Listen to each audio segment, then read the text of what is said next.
19শে জুলাই ছিল আমার বোনের আইবুড়ো ভাত। তো চলো সেই দিনটা আমরা সবাই মিলে একসাথে কিভাবে কাটিয়েছিলাম তোমাদের সাথে শেয়ার করি। তো প্রথমেই বলে রাখি, আমার বোনের বিয়ে হচ্ছে শ্রাবণের 3 তারিখ, মানে 20 জুলাই সোমবার। বিয়েতে যেহেতু প্রচুর ব্যস্ত থাকবো জানি, সেই কারণে কিছু কিছু ভিডিও করে রেখেছিলাম, যেগুলো পরবর্তীকালে তোমাদের সাথে শেয়ার করতে পারি। যাই হোক, এটা ছিল বিয়ের আগের দিন, আর আমি পৌঁছে গেছিলাম তারও একদিন আগে। কথা ছিল আমি আর দিদি একসাথে মার ওখানে যাবো, গিয়ে সমস্ত কিছু রেডি করে রাখবো। কিন্তু ঠিক টাইমে আমার দিদি এতটাই অসুস্থ হয়ে বললো যে কদিন আগে তো আসতে পারলোই না, একেবারে এসে পৌঁছালো আইবুড়ো ভাতের দিন সকালে। আর ওই দিন সকাল থেকে আমাদের কিছু কিছু আত্মীয় স্বজন আসতে শুরু করে দিয়েছিল। তো যাই হোক, হাজারো ব্যস্ততার মাঝে ওই দিন এই অনুষ্ঠান পর্বটা শুরু করতে করতে প্রায় বেলা 2টো বেজে গিয়েছে। আইবুড়ো ভাত খাওয়ার আগেই যে রিচুয়াল থাকে সেই অনুযায়ী জাইমু প্রথমে বোনকে ধান দুর্বা দিয়ে আশীর্বাদ করে নিয়েছিল, তারপরে একে একে আমরা সবাই আশীর্বাদ করে নিয়েছিলাম। আর সব শেষে আশীর্বাদ করেছিল আমার মা, কারণ একেবারে শেষে নাকি মাই আশীর্বাদ করে, তারপরে আর কেউ আশীর্বাদ করতে পারে। এই নিয়মটা তোমাদের কার কার আছে অবশ্যই কমেন্ট করে জানিও। ওই দিন যেহেতু সকাল থেকে রান্নার কাকু ছিল আর আমরাও বিভিন্ন দিকে ব্যস্ত ছিলাম,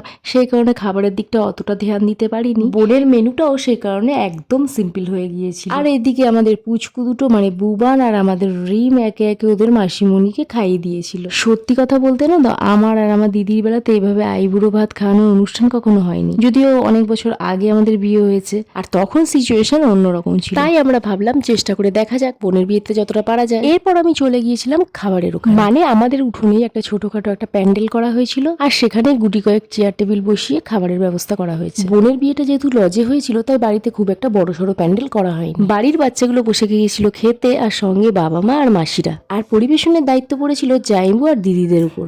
এত লোকের মাঝেও তোমরা আমার বরকে দেখতে পাবে, কারণ তেনার তো তখনও পর্যন্ত ছুটি পায়নি।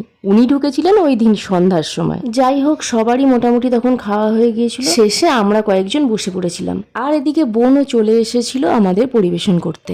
বিকেলের দিকটায় আমরা একটু রাস্তার দিকে বেরিয়েছিলাম কিছু ফটোশুটের জন্য। যাই হোক, এই ছিল বোনের আইবুড়ো ভাতের গল্প। তো চলো বাই, দেখা হচ্ছে আবার নেক্সট ব্লগে।